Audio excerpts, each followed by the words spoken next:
Hello everyone and welcome back to another video on my channel. Today we are discussing some of the new polls have come out, and we are going to be discussing whether Joe Biden has peaked in his electoral margins by the polling data. And basically what's caused this is there's been a bunch of new polls that have come out on Real Clear Politics that seem to suggest that the races are tightening up pretty drastically. And this is rather interesting because for the first time in a long time, these polls have, if we just go to the latest polls, the Trafalgar Group have released many polls. The Senate in Michigan, Trump versus Biden in Michigan, and I'm pretty sure Wisconsin as well somewhere. But they are obviously a Republican poll. However, they do have Trump up by 2 in Michigan and Trump up by 1 in Wisconsin. And the reason this is so significant is because from this time onwards there haven't really been any signs of that happening. Now if you go to the Michigan RCP average, you'll see over here it's pretty standard, but we don't really trust these polls at the early times. Are obviously going to have Democrats up. This is back in 2019. They're not really important, these polls. What's important is the 2020 polls, and it's been pretty consistent. Obviously Biden did peak around here at an 8.4 margin. Again, not counting back here, but recently, if you look here, they have significantly dropped, and mostly in part due to this Trafalgar Group poll. Just having Trump up is just messed up all the polls. And if you take a look here, there hasn't been one. There hasn't been Trump up in Michigan this entire time. It's been Biden, Biden, Biden, Biden. Even if it's Biden plus 1, it's been Biden. Now, with Trump up, again, it's so significant, and it brings the RCP average way, way down. Now, I'm going to show you 538 as well, because it's rather interesting in 538. This is Michigan as well. This is Michigan, right? Yeah. And this isn't, what was that, 7.1 lead? And the reason I'm trusting Real Clear Politics just a little bit more is because Real Clear Politics is a lot more conservative with how many polls they put out. If you take a look at 538, they have every type of polls. However, I do have to stress Trafalgar Group is a C- pollster, which is not very good whatsoever. So they're not very trustworthy, and they are clearly an outlier because Trump up in Michigan again hasn't happened.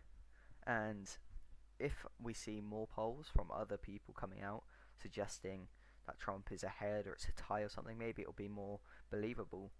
But these are very significant, and it's tightening up this race because of that one poll. This race is tightening up drastically, and that could lead to Trump picking it up in the election if things stay as they are. So I think the effects of the George Floyd protests and the effects of COVID on the voter intentions is definitely coming down. I definitely think they're less of an impact now than they were a couple months back, and we're just going to be discussing, especially like in the national poll as well, whether Joe Biden has peaked and it will only get closer from here. The data seems to suggest this. He reached 10.2, and it's only been below that. He had a massive dip here, but he sort of plateaued at 7-point margin, and it's definitely getting closer. And if we go to Wisconsin now, you'll see the same thing happening. There's a big drop here because of the Trafalgar Group poll. Obviously that 5 points coming in afterwards, but that's a Democrat poll, not helpful. But the fact that Trump even is up in these states is a big warning sign for the Biden campaign, because Trafalgar Group have consistently had it Trump down up in Wisconsin. Trafalgar Group, however, I do think this should all be taken with a massive pinch of salt, or a pile of salt in fact, because this is Trafalgar Group. They are C- polls, so they're not very accurate. But if this could set a trend, maybe some other polls will have Trump up in these states. And if you take a look at North Carolina, Trump is now ahead, be it by 0.3%. He is still ahead. And did he outperform his margin? Yes, he outperformed his polling margins by 2.7% in 2016. So it goes to show, I really think North Carolina is out of reach for Biden right now. He peaked up at like 4.7, which is a crazy spike, but yeah, this is all just evidence to show that he has peaked already. Arizona's getting closer as well.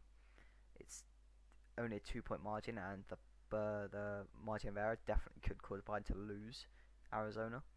Florida even is getting closer. It's not very close, but it's getting closer. And this isn't good for Biden. He's going to have to start campaigning like he is doing. He's going to have to get out there, start campaigning, and he's just got to start doing rallies and stuff, get enthusiasm up. Not maybe not rallies, but virtual rallies. And he's just got to get out there, campaign, stop hiding in his basement, and he's got to get out because if more polls come out after, and they also show uh, Donald Trump ahead in Wisconsin, that could be very bad. It's looking like he's going to pick up North Carolina. It could be very, very, very bad for the Democrats. Sorry, because the thing with 2016 is there were always that odd poll or that odd point in the popular vote where Trump was ahead. Like if you take a look at the popular vote in 2016, Trump was ahead for two small parts of it, which granted it wasn't a long time and Hillary Clinton recovered afterwards. However, if you just take a look at the fact that he did have a lead out one point, it's very nerve-wracking for the Trump campaign because he hasn't this time, and now he's beginning to have it in certain states because basically the popular vote he's going to lose. He's going to lose the popular vote no matter what.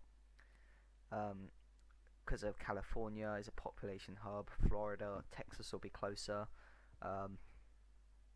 and not New York, of course. And this is just Trump.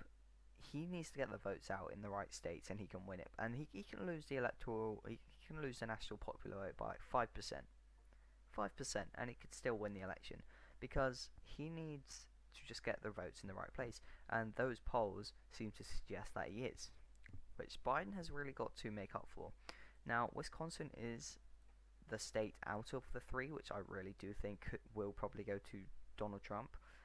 Pennsylvania, interestingly, didn't have a poll, I believe, and on RCP remains to be the highest ahead out of the three: Pennsylvania, Wisconsin, and Michigan, which is very surprising because it's more competitive than Michigan, in my opinion. But yeah, there was no Trafalgar Group poll in here either, which is very, very bizarre. However, again, there's been very little Trump ahead polls, and the fact that that is very, very good. So if you look at the national average, Trump hasn't won a single poll. There was a tie and a tie way back, way, way back. And back here there was some. There was some of Trump winning from Rasmussen reports, Emerson, and USA Today. However, they were a while ago. Since then, Biden has only expanded, and it seems to be that it's narrowing up, and it is because it used to be around 9-10. Now it's around 7-6, and Biden is going to have to get out there. He's going to have to campaign, and he's going to have to try and keep this above 50% because he wants to get as much of the popular vote as possible, and that's understandable because he needs the popular vote. And generally speaking, if you get more popular vote, it's naturally going to be spread out across the country. However, he will need to target Michigan, Pennsylvania, and Wisconsin in particular, those three states, as well as Arizona.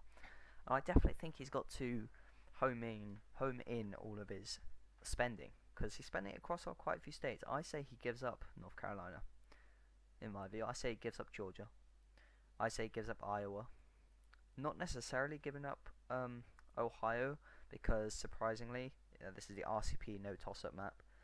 Surprisingly, in Ohio, Biden's up by 2.3%, which is very, very surprising. What were the polls in 2016? That's Obama, damn it. 2016 poll said 3.5, and it went in favor of Trump by 8.1. So that's a 5-point swing. So if you apply that to the Biden ones, Trump wins. And it is very. I don't think he gives up Ohio. I just think he cuts back spending there. He needs to focus Michigan, Pennsylvania, Arizona, get them locked down, as well as Florida. That's where most of his money should be going, because he has peaked. He's not going to get above the average. I think at the peak, let's just get rid of the margins. At the peak, he had all of these. Sorry, I'm just getting rid of all the margins. If I do one but not all, it annoys me. At peak, he had this, I believe. I think he had Texas. I don't think he ever was ahead in Iowa or Georgia. And this was his peak at one point. Maybe he was in Georgia, but it was separate to when all these. However, he is now losing in North Carolina. He is now losing in Texas. Wisconsin there's a poll in favor of him. There's a poll in favor of Trump at Michigan as well. Ohio, if we enact the swing from 2016, Trump picks up. So he's gonna have to be very, very careful, because I honestly think North Carolina's out of reach for him in this election. I don't think he should be focusing it whatsoever. I think that he should just sort of give up on it. The New Hampshire polls I haven't actually been looking at, very solid for Biden. However, there haven't been not many polls, and Trump has been ahead in some of them. But Biden's peak is definitely gone. All he can do now is almost not damage control, but just try and retain what he has. He's got to try and retain Michigan, Wisconsin, Pennsylvania, Arizona, Florida, Nevada. He doesn't need all of these states. He can afford to lose some. However, he needs to retain his lead here. Now, the reason I'm putting Ohio red is because we all know come election day, Ohio will be red, and there will probably be a big swing in favor of Trump, even if Biden's up in the polls. So that's why that's like that. And so Biden's almost got to do damage control. He's just got to try and retain what he's got in the polls. Not by doing the defense strategy Trump is doing damage control with everything he's said, everything he's done about coronavirus. He's doing damage control. What Biden needs to do is just get out there, start campaigning, and make sure he keeps these states. Because if he tries for all of these states, the ones in blue, actually I'll put them in likely, just so you can see which states I'm talking about. If he tries for all of these states, because realistically those are going to him, and he puts all of his efforts into all of them, and he's most likely going to pick up Nevada, most likely Minnesota, and he picks up Michigan, and he picks up Pennsylvania, but oh no, he fails in Arizona, he fails in Wisconsin, but retains Florida. He still wins. So that's why I do think he definitely should go out and go for all of them. But he definitely needs to target, because I think he has money going to Colorado and New Mexico and Nevada, and North Carolina, Ohio. I think he's got some in Iowa as well. I really just think he's got to target his spending to as minimal. He's got some ads in Texas, which are kind of valuable, but realistically he should just give up on Texas. Well, not give up, again, he should cut back spending to a bare minimum. Just try and gain on Hillary Clinton's margin without spending too much money there, so that he can focus on these other states. So yes, this is what I think Joe Biden should do. The answer is yes. Joe Biden has peaked and it is narrowing up, as we all thought. We just got to hope it doesn't narrow up to the point of 2016, where they were all in the flipping margin. Like Michigan was only 3.4 in favor. So if you put the swing from 2016 and then apply that, Trump wins by 0.3, by about 1%, which is a very big margin for Michigan. I really thought it would go home, but to go home to the Democrats, but apparently not. Yeah, the RCP doesn't have a lot of polls on, which I'm not sure how I feel about. I do like the fact that Michigan, not Michigan, I just wrote that there, Michigan 538 has loads of polls. The only issue with that is that it has inaccurate polls as well, like C/D pollsters. Obviously it has DAs as well. I wish you could filter it by only A+ or A rated pollsters, which would be cool, but I guess not. Let's take a look at Texas actually. Yeah, Trump's winning. But anyways, this is my video on whether Joe Biden has peaked. The answer is definitely yes. He's not recovering from this. He's not going to win Ohio, Texas, Georgia, and North Carolina all at once again. But he definitely should have a small attempt for them. But anyways, thank you guys so much for watching. Don't forget to like, comment, share, and subscribe. And comment any other video suggestions you'd like me to do about the American presidential election, whether that's about policies, about the candidates, about what-if scenarios. please let me know and I will discuss them. Thank you guys so much for watching. Take care and goodbye.